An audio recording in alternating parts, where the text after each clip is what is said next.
جبکہ یہی فاصلہ بذریعہ جہاز 35 منٹ میں طے کیا جا سکتا ہے۔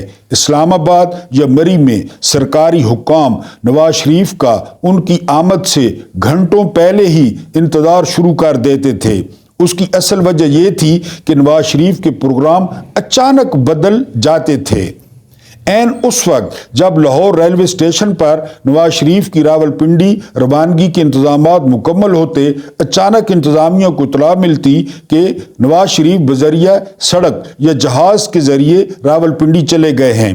نواز شریف اس طرح کی حرکتیں اکثر کیا کرتے تھے اور اس کی وجہ سوائے اس کے کوئی اور نہیں ہوتی تھی کہ وہ اپنی ذاتی زندگی کے معاملے میں بہت خوفزدہ تھے۔ وہ نہیں چاہتے تھے کہ ان کی کوئی ذاتی بات ان کے والد صاحب تک پہنچے، جبکہ شہباز شریف اس معاملے میں خاصے غیر محتاط تھے۔ نواز شریف کی بعض مہمان اب یہ سننا ہے، خواتین لاہور سے راولپنڈی کے درمیان کسی بھی اسٹیشن پر ان کے سیلون میں سوار ہوتی اور راولپنڈی پہنچنے سے 2-3 گھنٹے پہلے میاں صاحب کے ساتھ گزارنے کے بعد وہ ٹرین سے اتر جایا کرتی تھیں۔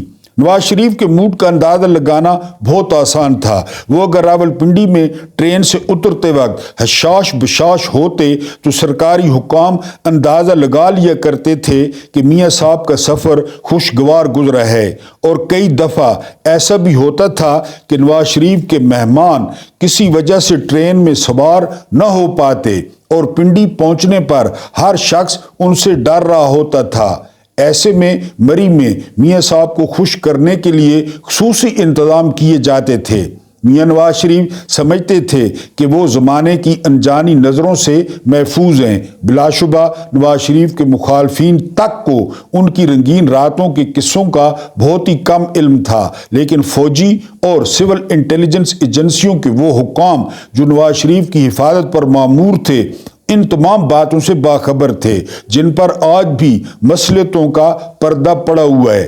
لوگوں کو نواز شریف کے حوالے سے زیادہ اتنا معلوم ہے کہ انہوں نے کبھی بھارتی اداکارہ دلشاد بیگم کو فون پر گانے سنائے تھے، یا بھوربن میں انہوں نے کینڈل لائٹ میں دلشاد بیگم کے ساتھ زندگی سے لطف حاصل کیا تھا۔ لیکن معاملہ صرف یہاں تک ہی محدود نہیں، بلکہ ان کہانیوں میں کئی اور خواتین کے بھی نام آتے ہیں۔ نواز شریف بطور وزیر اعلیٰ پنجاب عورتوں کے ساتھ تعلقات رکھنے کے معاملے میں کافی غیر محتاط تھے۔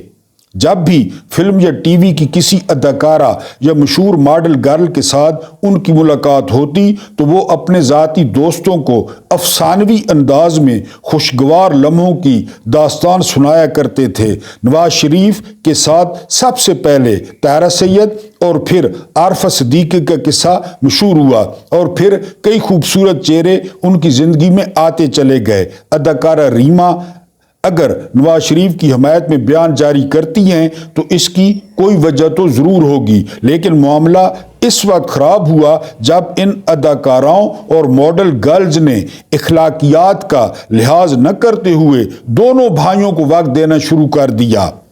اگر کوئی ایک مخصوص اداکارہ اس ہفتے بڑے میاں صاحب سے ملاقات کرتی تو اگلے ہفتے وہ میاں شہباز شریف کے ساتھ ہوتی۔ میاں نواز شریف اور میاں شہباز شریف دونوں کو علم تھا کہ وہ انٹیلیجنس ایجنسیوں کی نظروں میں ہیں، لیکن اس کے باوجود وہ بے احتیاطی کرتے رہے۔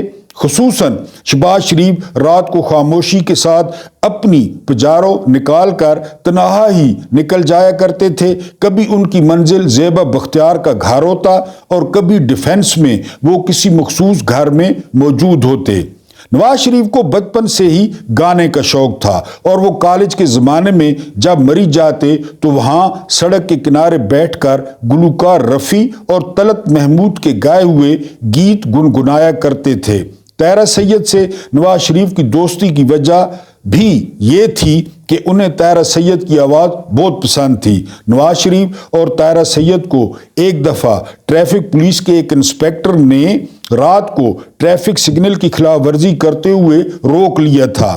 یہ ٹریفک انسپکٹر طاہرہ سید کو نواز شریف کے ساتھ دیکھ کر پہلے تو حیران ہوا، پھر انسپکٹر نے انہیں اور دونوں نے اس انسپیکٹر کو چھوڑ دیا۔ اسی طرح ایک رات جب میاں شہباز شریف نے زیبا بختیار کو ان کے گھر سے پک کیا اور موٹر وے کی جانب چل پڑے تو ان کی حفاظت کے لیے مامور ملٹری انٹیلیجنس کے ایک میجر نے انہیں راستے میں روکا اور سمجھایا کہ سر آپ دہشت گردوں کی ہٹ لسٹ پر ہیں، اس لیے سیکیورٹی کے بغیر سڑکوں پر گھومنے کا خطرہ مول نہ لیں۔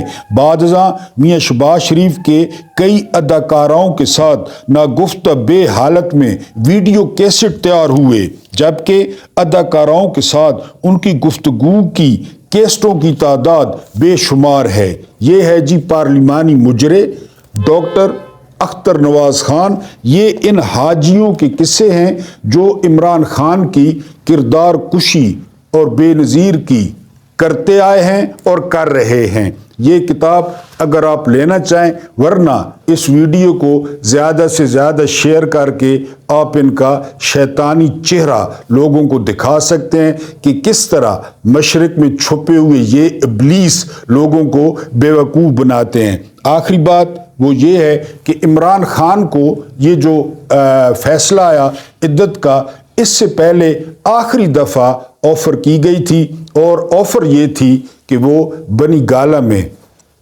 چپ کر کے بیٹھ جائیں، قید ہو کر بیٹھ جائیں، اور ان کو باری دی جائے گی۔ یعنی یہ آپ اس نظام کی ستم ظریفی دیکھیں کہ الفاظ یہ تھے کہ ان کو باری دی جائے گی، اور عمران خان نے یہ کہتے ہوئے بات مسترد کر دی کہ میں باریاں لگانے والا نہیں ہوں، میں نواز شریف یا زرداری نہیں ہوں، مجھے باریوں کی کوئی ضرورت نہیں ہے۔ آپ آئین پر عمل کریں، آپ آئین کے مطابق الیکشن کرائیں، آپ آئین کے مطابق میری پارٹی کو الیکشن میں حصہ لینے دیں اور فیصلہ عوام پر چھوڑ دیں۔ مجھے اس قسم کی کوئی آفر یا کوئی ڈیل قبول نہیں ہے۔ اور پھر انہوں نے اپنے عزم کو دہرایا کہ میں جیل میں مر جاؤں گا، میں ڈیل نہیں کروں گا، میں غلام نہیں بنوں گا، جب تک میں ہوں میں غلامی قبول نہیں کروں گا، میں نے آزادی کا نعرہ لگایا تھا، میں اس پر قائم ہوں اور جب تک زندہ ہوں اس پر قائم رہوں گا۔ باقی میری قوم جانے اور ان کا مستقبل جانے، ان کے پاس 8 فروری کو موقع ہے کہ وہ اگر اپنے آپ کو آزاد کرانا چاہیں تو 60-70% جو ہے وہ ٹرن آؤٹ کر دیں۔ اگر وہ اسی حال میں خوش ہیں، اسی حالت میں خوش ہیں، تو مجھے تو ویسی سزا ہو گئی ہے، میں جیل میں رہوں گا، میں جیل میں مر جاؤں گا، لیکن کمپرومائز نہیں کروں گا۔ ویڈیو اچھی لگی ہو تو لائک ضرور کریں اور کومنٹس کریں، اس ویڈیو کو شیئر کریں، ان ابلیسوں کا اصل چہرہ لوگوں کو دکھائیں جو خان صاحب کی کردار کشی کر رہے ہیں۔ ان کا واسطہ اعلیٰ ظرف دشمنوں سے پڑتا رہا ہے، ورنہ ان کا بہت کچھ ہے بتانے کو، یہ جو دنیا سے چھپائے پھر رہے ہیں۔ بہرحال اس یوٹیوب فیملی کو بڑھانے اور پھیلانے میں اس ناچیز کو سبسکرائب کریں۔ اللہ پاک آپ لوگوں کو آسانیاں عطا فرمائے اور آسانیاں بانٹنے کی توفیق عطا فرمائے، اینڈ مجھے برداشت کرنے کا بہت بہت شکریہ۔